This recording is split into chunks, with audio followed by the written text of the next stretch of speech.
Pode se sentar. Glória a Deus, bom dia. Bom dia. Quem está feliz está na casa de Deus, diga amém. Quem está muito feliz, diga glória a Deus.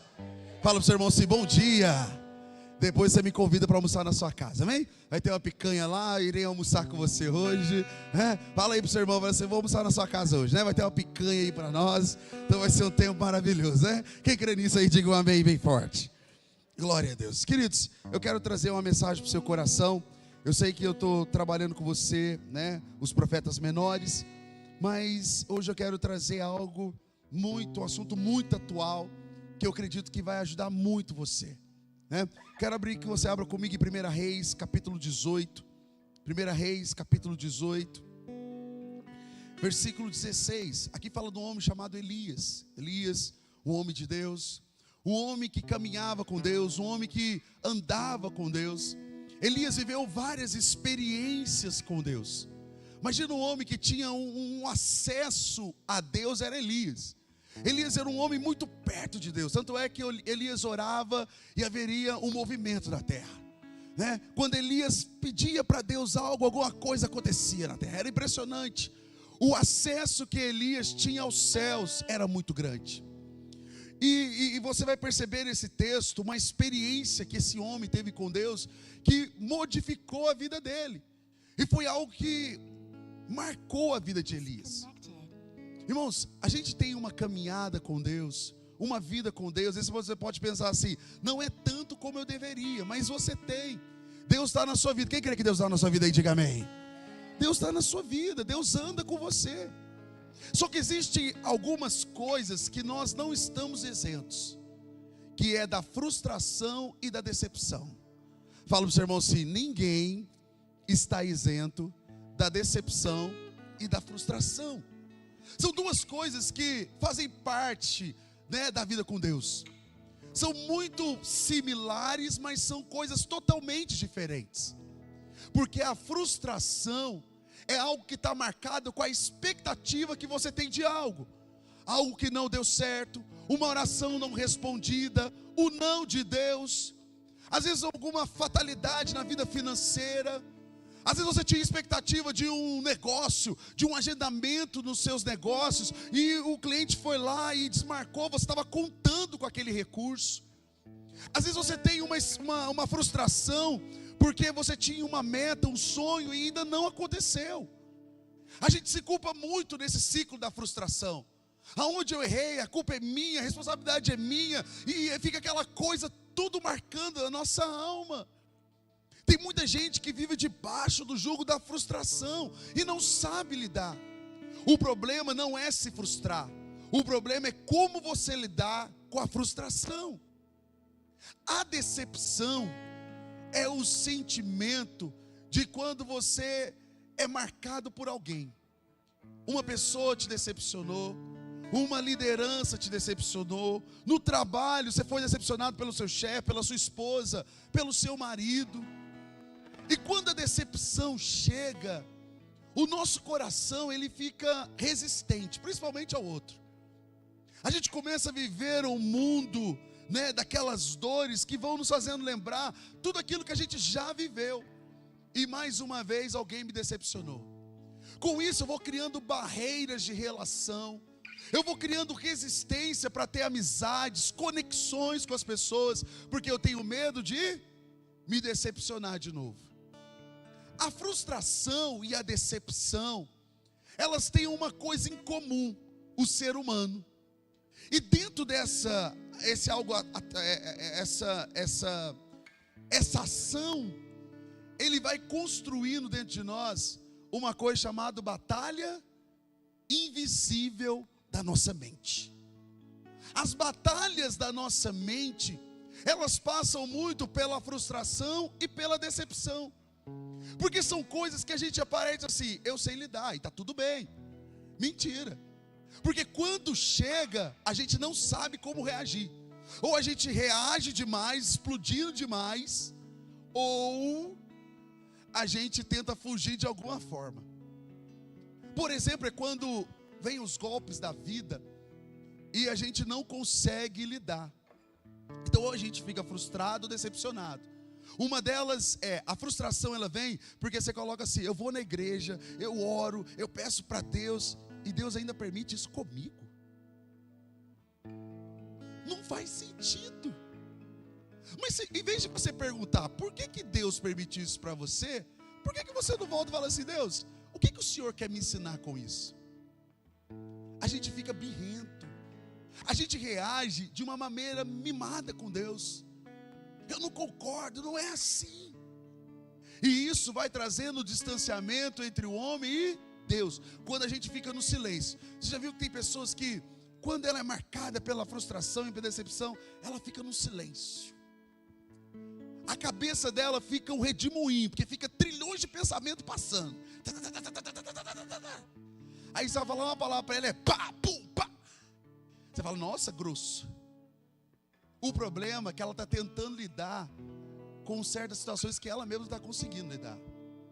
E é muito difícil lidar, principalmente quando você está envolvido no meio de um cenário. E eu quero te ensinar algo hoje. Olha Elias. Então ele tinha acabado, ele foi desafiado. Agora Israel estava diante de uma mulher, Jezabel, esposa de Acabe. Ela começa a levantar um Deus que é chamado de Baal. E ela começa a levantar vários Balaíns, que são as pessoas que adoram Baal. E aí aquele povo começa a buscar Baal, começa a buscar. E Elias levanta e fala assim, não, aqui existe um Deus. Até quando vocês vão ficar questionando? Há dois pensamentos. Ou vocês vão servir a Deus, ou você vai servir a Mamon. Quando a decepção chega, quando a frustração chega, a gente não sabe como lidar. E o nosso coração fica totalmente dividido. Porque nós passamos a olhar mais a circunstância do que para Deus. Parece que a dor é muito maior do que a presença de Deus. Não é, pastor, mas o seu inconsciente reage assim. Exemplo disso. Como você lidar quando a frustração chega na sua vida? Quando você lidar, quando a decepção chega, quem é casado lida com isso muito fácil, quer ver? Um exemplo, depara com isso muito rápido, né? A mulher fala assim, eu cheguei, ele vai ter arrumado a cozinha, porque eu cheguei tarde. Aí quando vê, ela chega e está sentada na televisão, assistindo televisão. Decepciona ou não decepciona? Sim ou não? Muito ou não é? Eu quero matar esse homem. Será que ele não percebeu que eu estou cansada? Eu quero matar ele. Aí ele vai conversar com você, e aí meu bem? E aí? Você ainda pergunta? É assim ou não é? Por que a gente reage assim? Porque a gente se decepciona. E aí a gente começa a reagir àquela decepção. E aí a melhor forma de reagir é expor o que a gente está sentindo. A gente começa a machucar o outro, aí começa o debate. Quando você quer ficar em silêncio, a sua mente pensa trilhões de coisas. Não é por isso que ele não percebeu, ele não me ama, eu não sou importante para ele, tudo isso aqui. Aquilo vai gerando o que no seu coração? Um sentimento. Porque você está envolvido no território da decepção. E aquilo vai mexendo com a sua natureza, aquilo vai mexendo com o seu estado. E é muito difícil quando você está nesse território, se você não entender que você precisa de Deus. Eu estou te dando um exemplo muito bobo, mas isso acontece no dia a dia nosso, no trabalho, nos projetos, nos negócios. Aquilo vai te marcando de um jeito que vai neutralizando a sua fé. Isso vai matando o teu propósito. Isso coloca em dúvida o teu chamado. Mas eu estou aqui para te dizer nessa manhã, Deus vai te renovar de uma maneira poderosa, e você vai vencer a frustração e a decepção, em nome de Jesus. Fala, eu creio nisso, aleluia. E aí a diferença é como eu reajo. Porque a vida, Jesus dizia, né? No mundo tereis aflições, mas tem de bom ânimo, porque eu venci o... Gente, isso muda até a maneira que nós enxergamos a promessa que Deus tem para nós. Isso muda até mesmo a forma de como enxergar Deus nas nossas vidas. Deus não é homem para que minta, nem filho do homem para que se arrependa. Não é porque você se frustrou ou se decepcionou na sua vida que Deus esqueceu da promessa que Ele tem para você. As nossas escolhas também nos geram frustração ou decepção. Então como lidar com isso? Quando Elias depara, vamos dar aqui um exemplo, ele vem de excessos de vitória. E aí respondeu Elias, vamos passar aqui, eu já contei para você a história, versículo 21. Elias se chegou a todo o povo e disse: até quando fiquei com cheios entre dois pensamentos? Se o Senhor é Deus, seguiu. Se você crê que Deus é na tua vida, que Deus é o teu Senhor, continue caminhando, independente da decepção e da frustração. Fala para o seu irmão assim: independente da frustração e da decepção, Deus continua sendo seu Deus. Irmãos, e é natural Deus permitir a frustração. Por quê, pastor? Porque a frustração e a decepção amadurece o ser humano. Toda criança que não é frustrada, ela não cresce. A criança, ela precisa ser frustrada. E o primeiro momento da frustração começa em casa. Quando você vira para o seu filho e fala assim: não, já frustrou ele. Você não quis, você frustrou. Quando ele cai, você fala: levanta, filho. Já frustrou de novo. A frustração faz parte da vida. A frustração faz parte do ciclo da vida. Pastor, e a decepção também. Pessoas vão te decepcionar. Você estava contando muito aquela pessoa, aquele amigo, você estava contando que aquela pessoa, e ela não pôde te ajudar. Está tudo bem. Pastor, mas eu precisava muito dela. A diferença é como está o seu coração quando ninguém pode te ajudar. Será que aquela pessoa continua sendo seu amigo? Como que é o seu coração quando aquela pessoa te decepcionar com algo que você esperava? O que acontece hoje? Nós mudamos o nosso comportamento com as pessoas para tentar fugir da dor que nós estamos carregando. Só que Deus te chama não é para se esconder, é para você enfrentar. Porque aquilo que você não vence te derrota. Aquilo que você carrega constrói a sua vida do lado de fora. A maneira que você enxerga tudo. Porque quando vier a enfermidade, será que você vai ter fé para sustentar a sua jornada e vencer esse desafio? Porque quando vem a frustração e a decepção, ela vai neutralizando a nossa fé. E aí quando vem o caos na nossa vida, a gente não sabe lidar. A resposta sempre é: eu sei que Deus vai fazer, beleza, vou buscar Deus. Mas a gente não tem tempo de oração, a gente não tem tempo de consagração.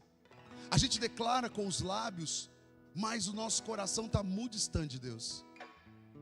É aquela expressão assim: Deus sabe o que faz. Você já viu quando a pessoa fala assim: Deus sabe o que faz? É porque ela já está frustrada. Eu não espero nada de Deus. Toda pessoa que responde Deus sabe o que faz, ela falando assim: eu não espero nada de Deus.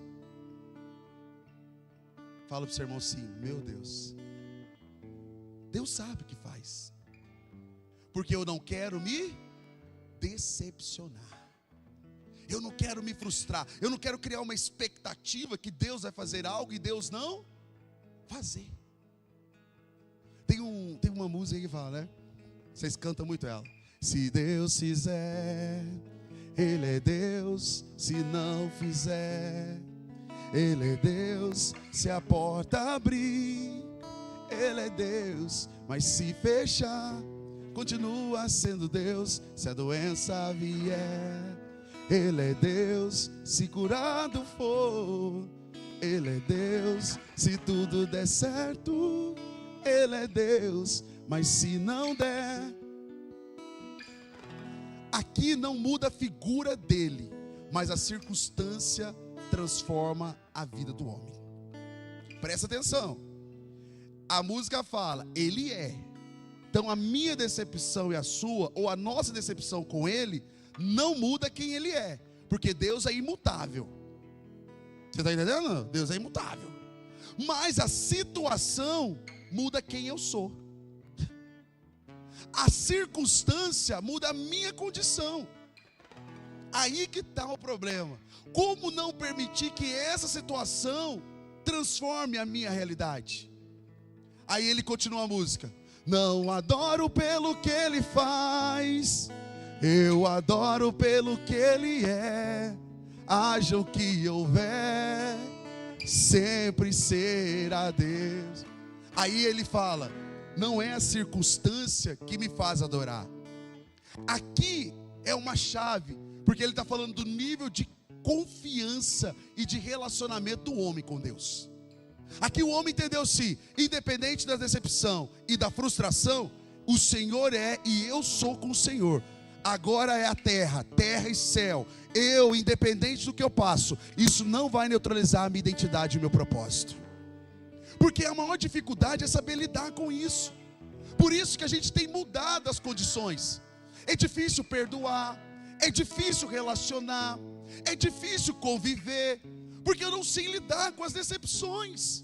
Eu tenho dificuldade de lidar com as frustrações. E aí eu vou transferindo isso para as pessoas, eu vou transferindo isso para a minha fé, eu vou transferindo isso para Deus, eu vou transferindo isso para a minha família. E aí, ao invés de eu viver a promessa, eu vivo a repetição de ciclos. Queridos, eu quero declarar algo na sua vida. Chega de viver debaixo desse ciclo. Chega de viver debaixo dessa história. Fala para o seu irmão assim: eu quero viver a promessa. Eu quero viver a nova história em nome de Jesus. Sacode ele e fala assim: é tempo de viver a promessa de Deus na tua vida. Quem crê, diga aleluia. Aleluia. Pastor Metagosta falou de Elias. Elias venceu os 400 profetas de Baal. Elias venceu. Israel não tinha chuva e ele declarou: a chuva veio. Ele fala aqui no final do versículo 44, na 7ª vez ele disse: eis que levanta do mar uma nuvem do tamanho da mão de um homem. Então disse Elias: sobe, diz Acabe, aparelha o teu carro e desce, para que a chuva não te impeças. Então ele desafia os 400 profetas de Baal. E aí ele fala assim: você invoca o teu Deus, eu invoco o meu, vamos ver quem vai vencer. Baal fez um tanto de movimento e nada aconteceu. E aí Elias faz uma oração, o fogo desce e consome o altar. Então Elias falou assim: existe Deus na minha vida em Israel. Na 2ª vez, Israel não via chuva há muito tempo. Elias vai lá e faz um novo desafio. Vai lá, sobe 7 vezes, e aí você vai ver uma nuvem do tamanho da mão de homem. Ele foi a primeira e não viu, ele foi a segunda e não viu, ele foi a terceira e não viu. Falou assim: mas não vai ter chuva nenhuma, eu não estou vendo nada, nem sinal. Ali já era uma marca de uma frustração. Elias falou assim: é 7 vezes. Aí o rei vai lá, sobe uma, sobe 2, sobe 3, sobe 4, 7. Na 6ª vez ele falou assim: Elias, não tem nada. Ele falou: vai de novo. Você vai ver uma nuvem do tamanho da mão de um homem. Aí quando Acabe sobe, ele viu a nuvem. E aí vem uma abundante chuva. Só que vem um detalhe importante agora. Olha o versículo 18. Depois de muitos dias, veio Elias a palavra do Senhor no 3º ano, dizendo: vai, apresente-se a Acabe, eu mandarei chuvas sobre a terra. Então e foi Elias, se apresentou a Acabe, e a fome era extrema em Samaria. Acabe chamou Obadias, o mordomo. Obadias temia ao Senhor. Desculpa, versículo 19. Veio a chuva já fazia muito tempo, veio a chuva. Versículo 19. Ora, Acabe fez saber a Jezabel tudo quanto Elias havia feito, e como matar a espada todos os profetas de Baal. Então Jezabel mandou um mensageiro a Elias, dizendo: Jezabel significa a circunstância da nossa vida. Veio uma mensagem do lado de fora, agora para o lado de dentro. A mensagem dela foi o seguinte, presta atenção: assim me façam os deuses, se no outro tanto, se até amanhã essas horas, eu não fizer da tua vida como eu fiz a de um deles. Ou seja, nas próximas 24 horas você vai morrer. Quando ele viu isso, levantou-se para escapar com vida e se foi. Elias se frustrou. A pergunta que fica era: se ele andava com Deus, se ele viveu experiências com Deus, como a batalha da mente dele conseguiu neutralizar o poder de Deus? Ele acabou de ver os 400 profetas serem mortos de um Deus que fez maravilhas. Ele acabou de ver uma abundante chuva onde estava seco. Agora, uma situação mudou a mente de Elias. A chave está lá na frente. quando Elias foge, olha que texto poderoso. Elias, ele foge. A mensagem de Jezabel era: vou te matar. E ele sai correndo dali e falou assim: estou morto, estou frito, acabou a vida para mim. Irmãos, a primeira coisa que você precisa entender na sua jornada é a maneira que você reage diante das situações da sua vida. É como você reage, o que faz com você. Aí Elias foi, e eu vou te dar aqui alguns caminhos para a gente poder vencer. Vou ler o texto aqui para você entender a chave. Versículo 9, do versículo 19, 9. Eli ali entrou numa caverna onde passou a noite. Eis que veio a palavra do Senhor dizendo: o que fazes aqui, Elias? Respondeu ele: tem sido muito zeloso pelo Senhor. Ele perdeu o temor pela presença de Deus? Não. Ele tinha temor da presença de Deus.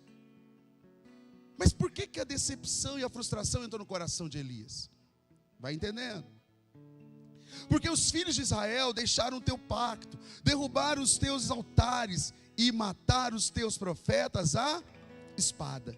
Eu somente fiquei, busco a minha vida para tirá-la também. Elias fez o quê? Tirou o olhar de Deus e passou a olhar para a situação. Toda vez que você olha para uma situação com o viés da dor, a dor se torna muito maior do que a situação que você está passando. Todas as vezes que você olha para uma situação com uma visão de solução, você vai olhar aquela situação de uma maneira diferente. Vou te dar mais um exemplo para você entender isso aqui, isso que eu te disse. Saul, quando foi enfrentar Golias, quem era mais forte, Saul ou Golias? Saul. Saul era muito mais forte. Quem tinha a unção de Deus? Saul. Deus estava com quem? Com Saul. E aí vem um gigante e falou para ele assim: eu vou te matar. Aí ele foi afastando. A frustração tomou conta dele, ele foi diminuindo. E cada vez que o Golias falava, mais ainda. E as mentiras começaram a entrar na mente dele. Tem uma coisa chamada sofismas. Sofismas é as mentiras da nossa mente disfarçada de verdades. Todo mundo passa pelo sofisma da mente. E a mente começa a trazer muitas situações que já passou, ou no mínimo você já resolveu, mas não resolveu. Aquilo vai criando fortalezas na sua mente. E o momento presente acaba se tornando momentos passados. Por isso que vai tornando barreiras e bloqueios. Se Deus estava com Saul, se a presença de Deus estava com Saul, por que Saul perdeu a batalha? Porque a decepção e a frustração foi maior do que Deus. Pastor, como pode isso? Irmãos, tem muita coisa que se torna grande dentro de nós a partir daquilo que nós alimentamos todos os dias. Nós alimentamos muitas vezes aqueles sentimentos que já deveriam ter sido superados. Nós alimentamos aquelas decepções que já deveriam ter sido superadas. Porque aquilo que você não supera, você transfere. Aquilo que você não cura, você vai carregando. E quando chega momentos decisivos na tua vida, de viver o que Deus tem, você começa a ficar paralisado e a retroceder. Você começa a voltar para trás. Se Deus estava com eles, como está comigo e com você, por que nós perdemos batalhas? Porque a nossa mente começa a nos mostrar aquilo que não é. E aí chega o menininho e fala assim: o que esse homem está falando? Ué, quantas batalhas Davi venceu? Fala para o seu irmão assim: nenhuma. Davi não venceu nenhuma batalha também. A única coisa que ele sabia cuidar era de ovelhas. E cuidava, matava ursos e leão para defender ovelhas. Mas ele também não era de batalha. Só que Golias também venceu quantas batalhas? Nenhuma. Deixa eu falar um negócio para você.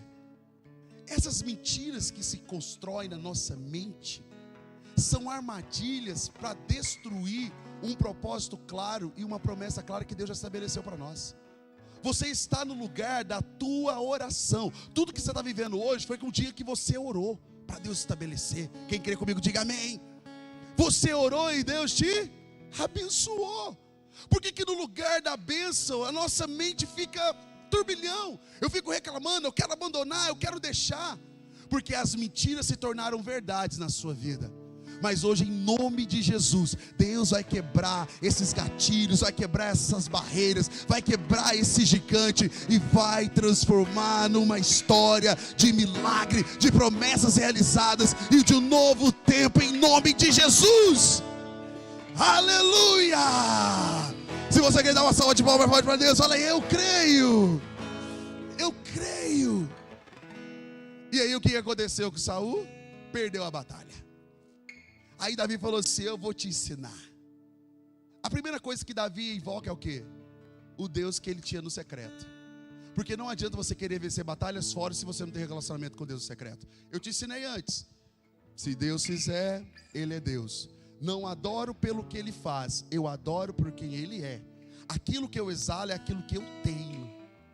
E o que Davi tinha era a presença de Deus. E você não tem muita experiência com batalha não, mas eu tenho muita vida com Deus.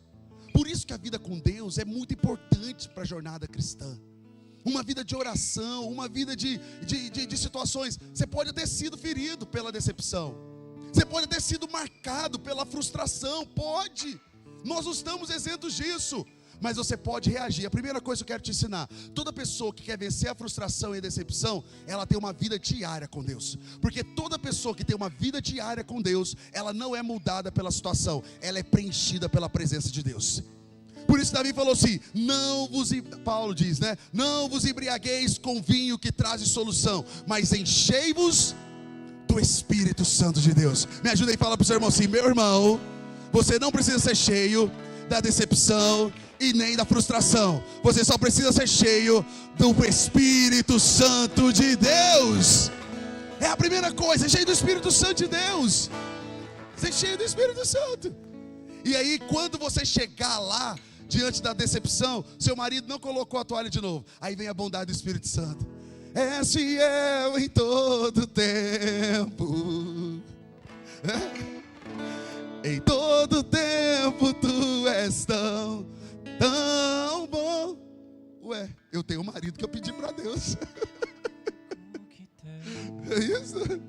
Pastor, mas o senhor não entende nada. A questão não é entender, é viver. Se eu não consigo de um jeito, eu preciso arrumar outro meio de fazer a solução. Se o cliente desmarcou, você vai ficar chorando porque ele desmarcou? Eu vou atrás de outro. Tem outro que quer preencher aquela vaga. Se está difícil agora, vai passar, que momentos melhores tem. O momento financeiro está difícil, glória a Deus. Mas Deus não deixou faltar nada. A farinha não vai faltar, o azeite não vai faltar, porque Deus vai trazer a provisão. Então quando você se enche do Espírito Santo, você vai estar mais perto de Deus. Aí a tua mente vai falar para você assim: está tudo errado, você não merece ser feliz. Aí Deus fala assim: você é muito mais do que vencedor. Você nasceu para esse tempo, você nasceu para isso, e você vai viver a melhor estação da tua vida. Diga amém. Segunda coisa, mudar o ambiente do nosso coração. Irmãos, a adoração faz você mudar o ambiente.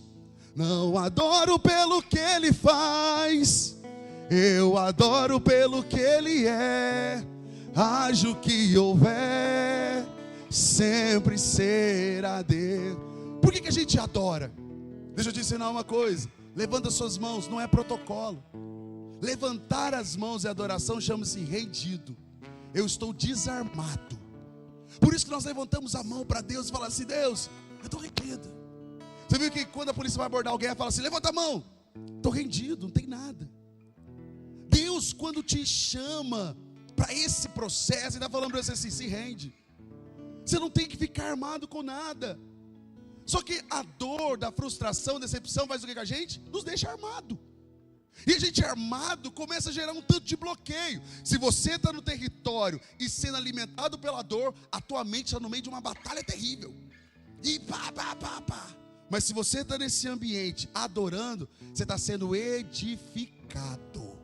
Por isso que Davi falava assim: guardei a tua palavra no meu coração para não pecar contra ti. Eu vou alimentar minha mente com pensamentos bons. O relacionamento passado não deu certo, estou com medo desse. Esse vai dar muito certo, porque eu não sou o mesmo. Irmãos, a situação muda você, mas a presença transforma você. Toda vez que a presença entra na nossa vida, somos transformados. Não tenha medo de viver o novo de Deus, porque o novo de Deus está aí para você viver mesmo. Fala para o seu irmão assim: não tem medo. Cutuca ele e fala: não tem medo A promessa está cumprindo na tua vida. Pastor, e se der errado? Glória a Deus. Aprendi mais uma vez. Levanta e anda. Fala para os irmãos assim: glória a Deus. Todas as coisas cooperam para o bem daqueles que amam a Deus. E eu sou parte dessa história. Então a gente precisa aprender. Muda o ambiente. E o terceiro, que é muito importante. Primeiro, eu entendo um princípio importante: mudar o ambiente, ter a palavra no meu coração. Terceira coisa é ter a palavra de Deus na nossa vida. Irmãos, quando você tem a palavra profética, tudo muda. Fala para o seu irmão assim: a palavra de Deus é a base para você vencer a decepção e a frustração.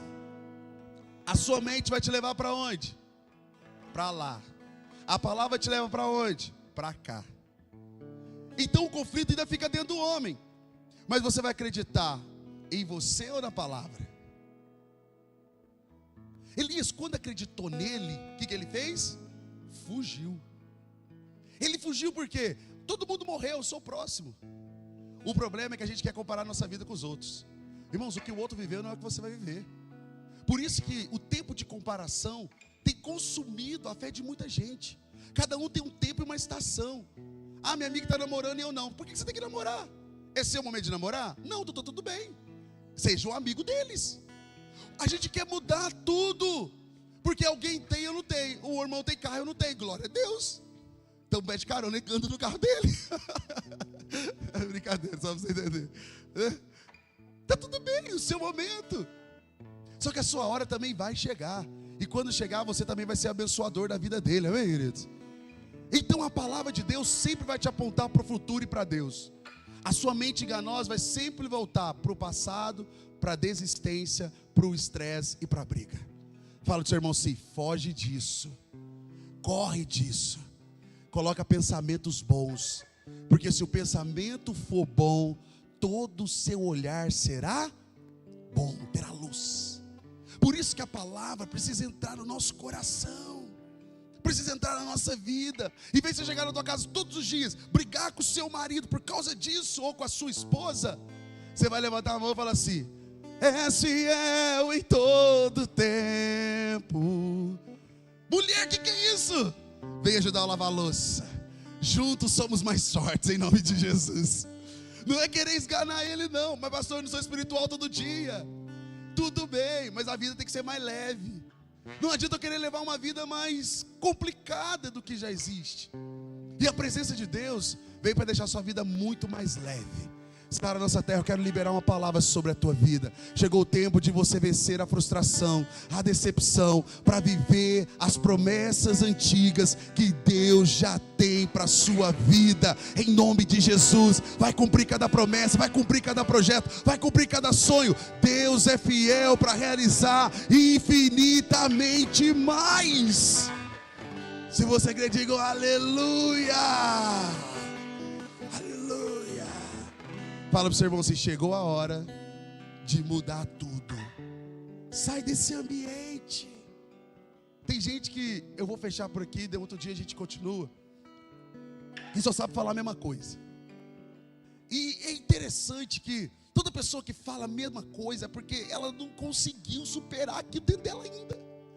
É como se estivesse vivo, como se fosse hoje. E ela fala a mesma coisa, ela repete a mesma história, e ela vai caminhando com isso. A mente dela vive assim o tempo inteiro. É igual Elias. Jezabel falou: eu vou te matar essa mesma hora. Passou 24 horas, Elias não morreu. Passou 48 horas, Elias não morreu. Passou um mês, Elias não morreu. Passou anos, Elias não morreu. Sabe o que isso significa? Quando existe a presença de Deus dentro de nós, uma promessa não morre. Pelo contrário, ela cumpre no tempo certo de Deus. Não adianta você ficar revivendo isso. O que você faz revivendo é retardar a promessa que Deus já liberou para a tua vida. Irmãos, quem não perdoa, carrega. Quem não perdoa, vai vivendo isso todo dia. Pastor, mas é muito difícil. Se você usar o que eu te ensinei hoje, eu tenho certeza absoluta, você vai mudar a maneira de olhar, o seu coração vai ficar mais leve e você vai viver a promessa. Fala para o seu irmão assim: chega do passado. Me ajuda aí, fala: chega do passado. Chega das coisas velhas. Chegou a hora de nós vivermos promessa de Deus na nossa vida. Quem crê, levanta a mão e fala assim: eu creio. Chega, chega, chega. O que você está vivendo só vai ser palco de uma nova história em nome de Jesus. Amém? Queria que você ficasse de pé. Você ficasse de pé se você crê nessa palavra. Quem recebe essa palavra, dá uma salva de palmas bem forte ao nosso Deus. Fala assim: eu recebo, eu recebo. E levanta as suas mãos, levanta as suas mãos.